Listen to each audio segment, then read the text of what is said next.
Welcome back to Objective 2 in Chapter 9 of our 3A2 series. In this objective, we'll explain the function of the typical gauges, meters and switches on an AC generator panel. Okay, so the entire objective for this, which is a very short one, is only in reference really to this one image or photograph that you have in figure 3 in your textbook on page 7. Now, of course, this is for a particular AC generator, but this contains pretty much everything that we have on our Synovis Lab AC generator panel. So just for reference, I am going to refer to that Synovis Lab panel after we go through this particular photograph and the 11 items listed on it, just so you can see how it sort of translates from the textbook into the Power Lab. For stuff like this, it's always best to have a contextual reference and actually visualize yourself putting your hands on it or looking at the items on a panel that you are familiar with. Okay, so let's kick things off then. Let's talk about the kilowatt hour meter labeled up as number 1 here on this photograph. So a kilowatt hour meter is basically an energy meter, and this is going to simply measure the power that's developed by the generator or delivered by the generator over a given time. So it's basically just an energy meter similar to what you have on your house, only this is measuring the energy that is developed by the generator and then delivered. For number 2, this is labelled up as exciter field voltage. This is simply the DC voltage that's being supplied to the rotating magnetic field winding. Now again, we're talking here about large AC generators, so they're going to be rotating magnetic field, meaning the rotor will be excited by a DC voltage and current, and then the stator windings wrapped around that, that is where the AC is going to be generated and developed. So the exciter field voltage is just indicating to you the level of DC voltage that is being applied to that exciter winding. Number 3, same thing, only this is now going to indicate the DC current to the exciter winding being measured in amperes. For number 4, an AC kilowatt meter. This is going to be measuring the real power or the true power that is developed from the generator. Now you might be thinking, well, isn't 1 and 4 the same thing? Actually, no. Kilowatt hour meters are energy meters. Kilowatt meters are power meters. These are different things. Even though we call this kilowatt hour, we can actually measure that if we wanted to in joules. Hence, it's an energy meter because energy is simply power multiplied by time. The kilowatt meter is a power meter, and this will be measuring or monitoring the amount of true or real power developed by the generator. For number 5, A, B and C phase current. This is going to be indicating the phase currents generated from the generator, and they should all be equal. Please note, however, that on our Synovis Lab generator, one of our particular phases is always less than the other 2. It's just a quirk of our particular generator itself. But ideally, phase current should all be equal because it's a perfectly balanced machine. Number 6, voltage adjust. The voltage adjust is what we can adjust to change the exciter voltage to the rotating magnetic field. So in other words, it's basically us adjusting that rheostat. Now in reality, it's not as simple as that because most of them these days are automatic voltage regulators or digital voltage regulators. Same concept, it just uses different solid state components, for example, to achieve it. So thinking simply with what we've talked about previously regarding alternators, that's basically the rheostat that you are adjusting to change the voltage stroke current. Number 7, a frequency meter. This is simply measuring the frequency that the machine is generating at, and this is going to be measured in hertz. And because we're talking about a generator in North America, it should be generating at 60 hertz, and that frequency is going to be sympathetic to the speed of the alternator. In other words, if the alternator speeds up, the frequency will increase. If the alternator slows down, the frequency will decrease. Number 8, a power factor meter. For power factor, this is now going to be basically the angle between our true or our real power and our apparent power. Hopefully you remember back to the power triangle that we went over earlier. And in whatever angle that is, the cosine of that angle is taken and we get our power factor. Now, the majority of the power produced by our generators is going to be power factor corrected, as generators can produce at a fairly low power factor. Our particular generator, for example, in the Synovis lab, is rated at 0.8 power factor, but our plant is corrected at 0.95 power factor. So in other words, when it supplies the power from the generator back to the main bus, it's then power factor corrected with an external bank of capacitors. Number 9, the AC voltmeter. This is just now going to measure the phase voltage or the line voltage between your lines or between your phases. And again, this is all in reference to star and delta arrangements. For this kind of arrangement, we'd be talking delta. If that doesn't mean anything to you, we'll talk about three-phase a little bit later and the difference between them, and then again the difference between line and phase voltages. So that's what the AC voltmeter is doing. Number 10, the kVAR meter. This is going to be measuring the reactive power. And again, hopefully you recall back to the power triangle that reactive power is basically the froth on top of our pint. You pay for it, you want a little bit of it, but you don't want a lot of it. So the idea is to limit the amount of kVAR. And of course, that's going to be dictated by what the power factor is, because that will dictate the length of that vertical on that power triangle. So that's the kVAR. And then lastly, there's a switch on this panel for the voltmeter selector. In other words, we could switch the voltmeter to phase 1, to phase 2, to phase 3, or even measure the line voltage. So that's all the voltmeter selector is. Now that's a fairly typical sort of panel that you're going to find on a generator. So let's be a little bit more specific now and see if we can pick up those individual items on something that you are more familiar with, and that's our generator or our turbo alternator in the Synovis Power Lab. So just for a reference then, I'm sure this is something you've already looked at, but here is the nameplate of our Synovis Lab generator. It's a three-phase generator capable of producing 310 kilowatts at 388 kVA.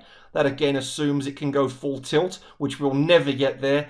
The maximum I've pretty much ever seen this thing push out is about 240. I'm sure it can get a little bit more on a really cold day, but you're not going to get 310 kilowatts out of it in our Power Lab. This machine rotates at 1800 revs per minute, as it is a 4-pole or a 2-pair pole machine.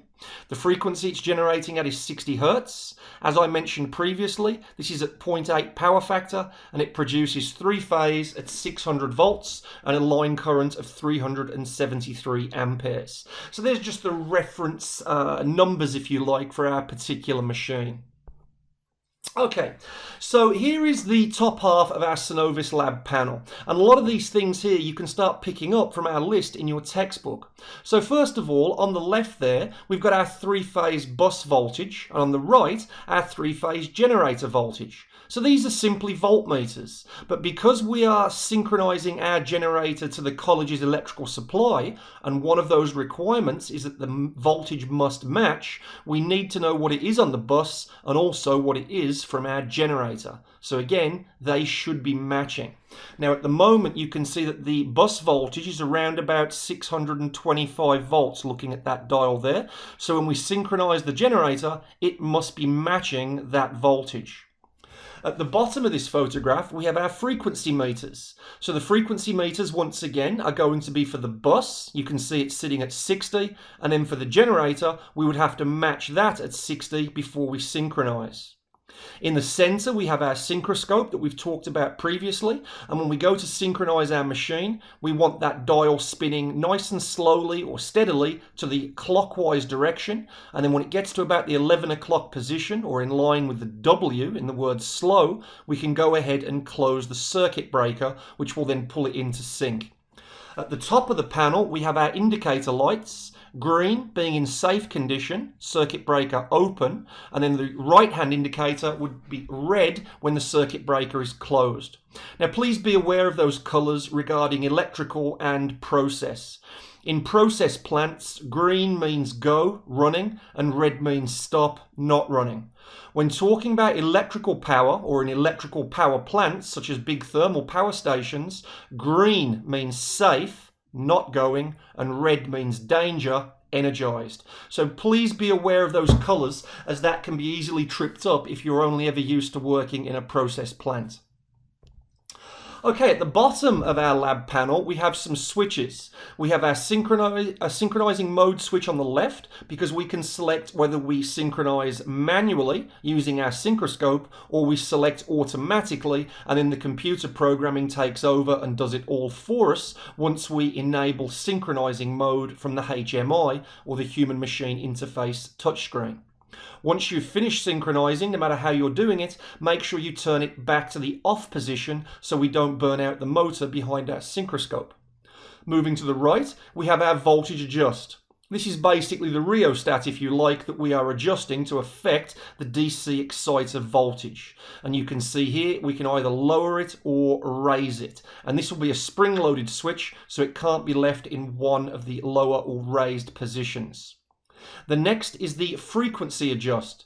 The frequency adjust will basically be connected through to the governor of the turbine. So when you increase the frequency, the turbine governor will increase the steam to the turbine, and it will therefore increase its speed, which will therefore increase the speed of the alternator via the gearbox. So frequency is related to speed. We can either raise it or lower it. And once again, it is a spring-loaded switch, so it can't be left in either of those positions.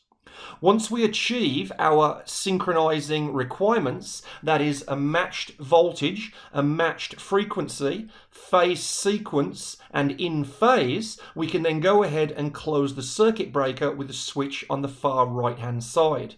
We hold it in the closed position, and then we watch the indicating light go from green to red once it pulls in.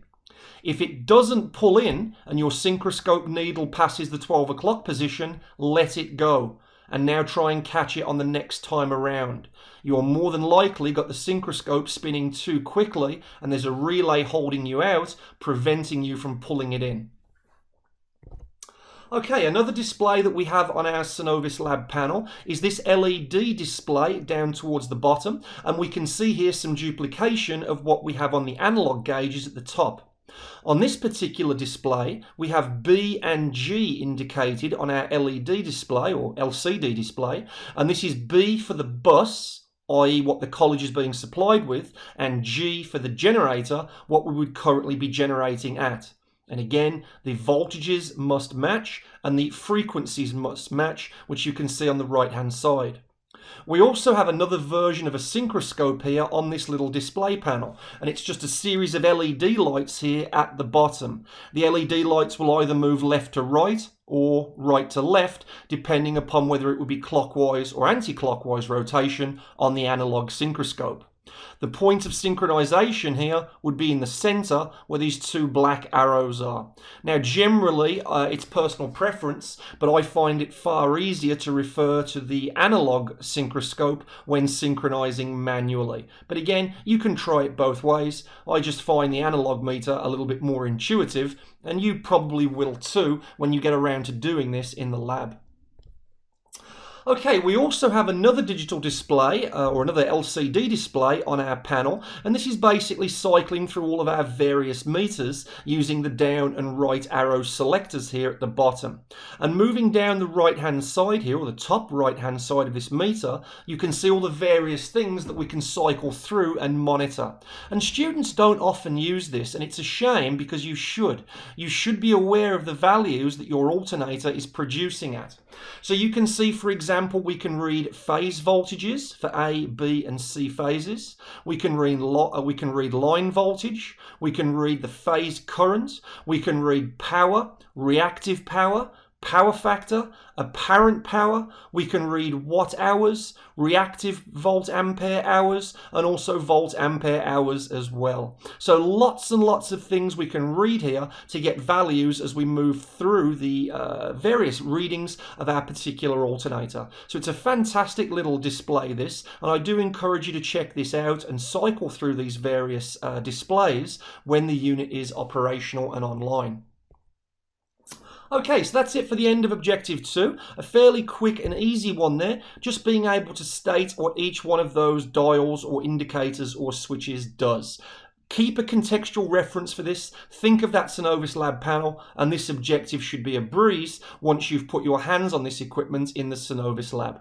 So give it a quick review, or check out our panel in the Synovus Lab as well, and when you're ready, come back and see me for objective 3, where we'll start talking about protective devices such as fuses, switches, circuit breakers, relays, bus switchover devices, and we'll also talk about grounding. So come back and see me for that one when you're ready, and as always, take care, and I'll see you later.